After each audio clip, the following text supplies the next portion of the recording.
Okay, we are now recording. Okay, this week we had a little shorter weekend. I kind of took that into consideration, playing things out. The slides come due this week, but they were primarily a project from last week. So if you use your time last week, you got them done, mostly done.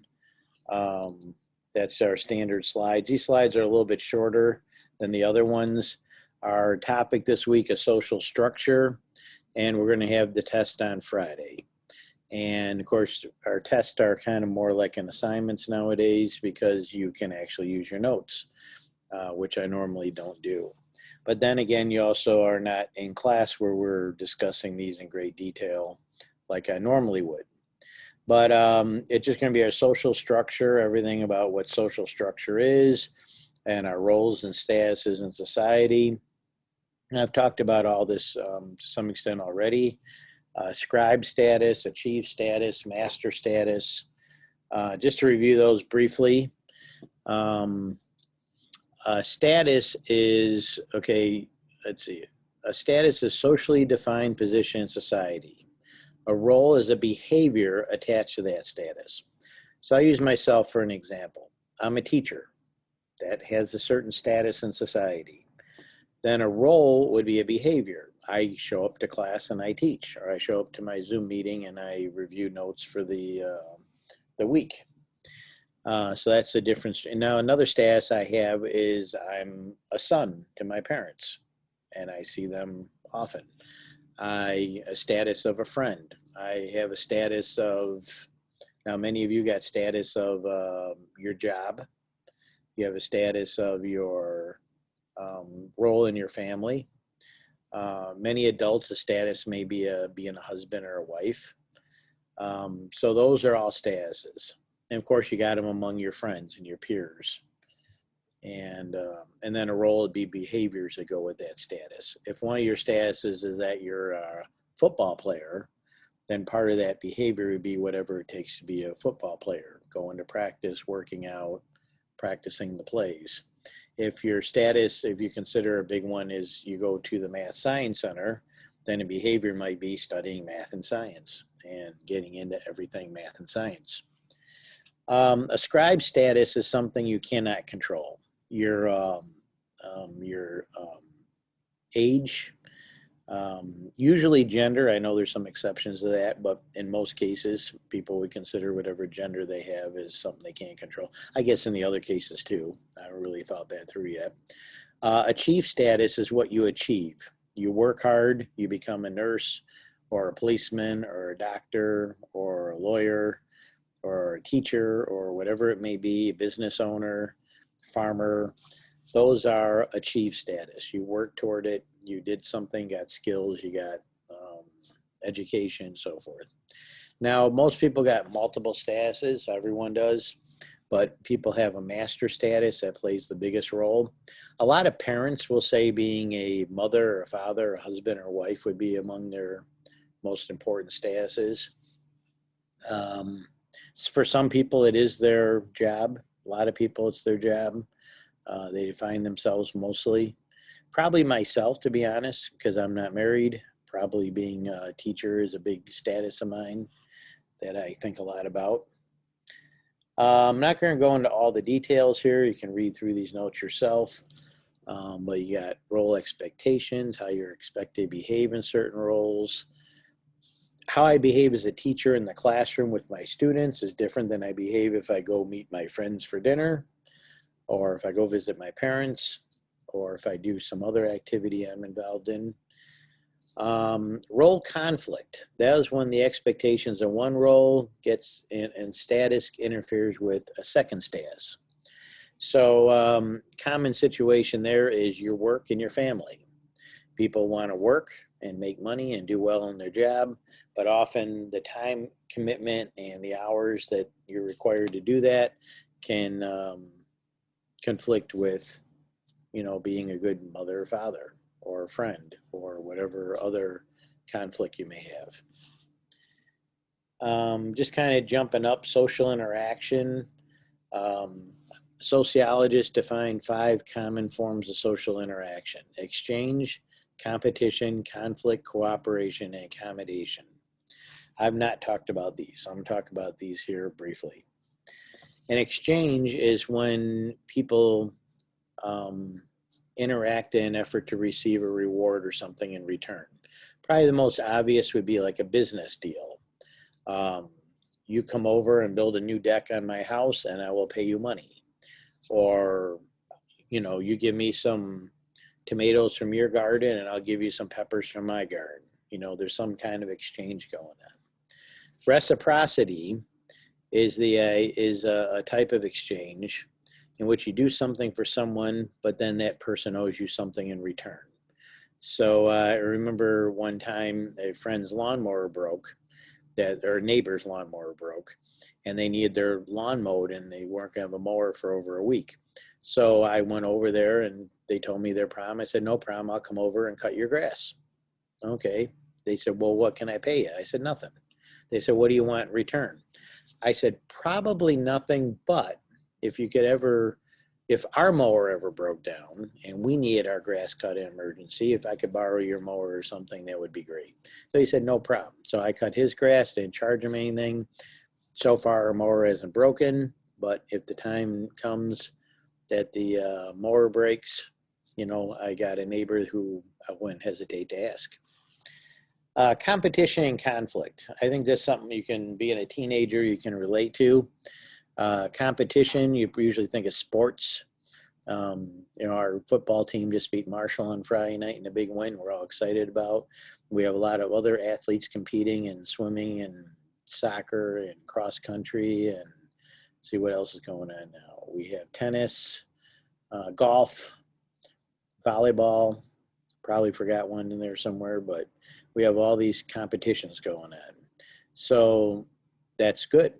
We have competitions between businesses. Okay, you open a restaurant, you're competing with other restaurants. Why should people go to your restaurant over another restaurant? We compete in politics right now. We have our big election coming up in 2 weeks from today, and we got different parties, mainly 2 parties, but there are a few others out there, and they're competing for votes and ideas and money to donate. So we have a lot of competition going on. And for the most part, competition's good as long as it's within certain, constraints. That's why we have rules and laws. Conflict. Excuse me. Conflict is deliberate attempt to control a person by force or oppose someone or to harm another person. It has few rules of accepted conduct and can reinforce group boundaries and loyalty. Conflicts can come in all different ways. You and another person have a conflict over something, you have a disagreement. It could be over money, it could be over an idea, it could be over, maybe neighbors have a conflict over noise. One makes a lot of noise and the other don't like it. So people have conflicts in different ways, and sometimes they work them out just fine, and sometimes they don't. And I think you can relate to that. We have conflicts at many different levels. Countries have conflicts with each other. Sometimes they result in war. There's economic conflicts, and of course, a lot of personal ones. Okay, cooperation. Cooperation occurs when 2 or more people or groups work together to achieve a goal that will benefit more than one person. So it's a social process that gets things done. It may be used along with competition to motivate members to work harder for the group. So let's say you're running a business. On one level, you want all your employees to work together. On another level, maybe you've got 2 locations of a restaurant, so you make a little friendly competition. Who can increase sales, who can be cleaner, who can, have a better running of their business. So on the one hand, you're all working together for the business, but on the other hand, you're competing a little bit to try to see who can do better. And that happens in lots of different businesses and organizations. Accommodation. What is accommodation? Accommodation is when there's a state of balance between cooperation and conflict. So there's a variety of ways people can accommodate each other when there are problems. One is compromise. And right now, as I was just reading in the news, the Democrats and Republicans are trying to compromise about another stimulus plan to help get money out there to people who need it, businesses and houses and wherever. So that may be happening as we speak. A truce, a temporary bridge, a halt brings a halt to competition, temporarily brings a halt to competition and conflict until a compromise can be reached. In the Korean War, that was go back way in 1950s, the war did not end with a peace treaty. The war ended with a truce, and that truce is still in effect today. They never resolved it. They never came to any agreement about anything. They just agreed to stop fighting. So that's a case of a truce that's still just a truce. It has not moved beyond that to any type of long-term agreement. Mediation. Mediation occurs when there are two people having a dispute. It could be a business dispute, it could be a personal dispute, whatever it may be, and they bring in a third party to help mediate. And people and businesses and they do this all the time. Someone that's going to talk to both sides, try to help with a solution, and see what they can do. Arbitration is similar, except the difference is the third party person, whatever they decide is binding. So when this happens a lot like with credit card companies, they go to a third party arbitration when there's a dispute over payments or something involving credit cards. And without going all the way to court and a judge and a jury and everything, the arbitration's designed to be quicker and faster to make a decision. So that's why both sides often will say, okay, let's just go to arbitration. And then in the arbitration, whatever that person decides, that's kind of like being in court. That's the way it's going to be. Then it goes in here 4 types of accommodation and kind of wraps things up. I'm not going to go into that right now. So what's going on this week? I kind of did a little review here. Finish up the slides and get those in tomorrow. Should have most of them done yesterday. There's only 36, so it's a smaller assignment than before. I have some videos. Now this is an assignment. It's an important assignment, okay? All 4 of these videos go with the notes. They're all things that relate to what's covered in the notes. And I share a document with you. It's got you basically write summary opinions of each one. So you watch them. The longest one's like 11 minutes. There's one that's 4 minutes, so they're not real long. And I share this with you, so you just write in your summary and opinion. So a summary would be just summarizing what the video is about, some of the key points, some of the examples. And then the opinion can be your opinion about anything that's covered in the video. So that's pretty easy. Just the first one here is at least 5 sentences. Most of them are at least 5 sentences. That's kind of like a really big paragraph. Last one's only 3 sentences, so it's really short. Okay, so that's what's going on with this here. So these videos here, this all ties in with chapter 3. It's due Thursday, day before the test. This TED Talk, which I may do Friday, just a little short 11-minute TED Talk, not much at all. Got a little Google Doc to go with it where you can just put down basically a summary and opinion of it, okay? How our identities are socially constructed. So it does relate to what we're talking about this week. And it's a teenager. She's in 10th grade. She lives in Columbia, but you'll find out more about her in the video. So that's what's going on with that. And so it's not that hard of a week. You got the test will come out on Monday. That's like an assignment. Or Please Monday. excuse the interruption. At this time, dismiss the boys and girls cross-country team members. Thank you. Okay, there's school announcements here. So the test will come out, sorry, I said Monday, I meant Friday. Friday morning, and you're expected to take it it'll come out by 9 a.m., you expect to take it by midnight. So anytime the link will be in the stream. I may put it with the assignment here because I made this like an assignment. So I may put it up here too if I think of it, but definitely look for it in the stream. And you're not going to submit anything for this, okay? It's not that type of an assignment. You're going to do it online from the link, and it's multiple choice, and that's how you do that. If something comes up and you cannot take it on Friday, you're going out of town or something goes unusual, contact me. You can email me, text me. I leave my contact info up here. So it's always going to be at the top so you can find it real easy. And so that's basically it. Get your slides in, watch those videos, and do that assignment. That's all part of Chapter 3. Little short TED Talk, fairly easy to do, and then the test. So it's a pretty easy week. We'll wrap up Chapter 3 and then move on to some other stuff next week.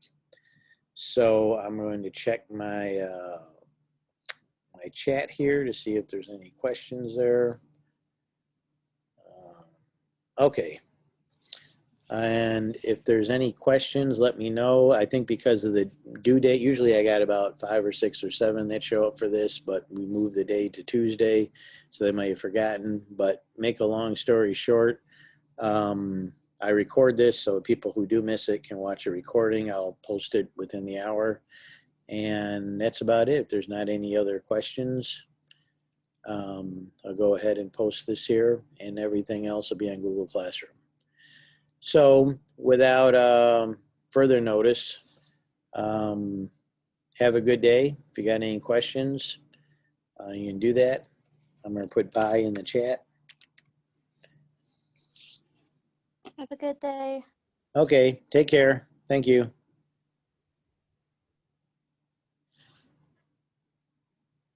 Okay, we're all done. Take care.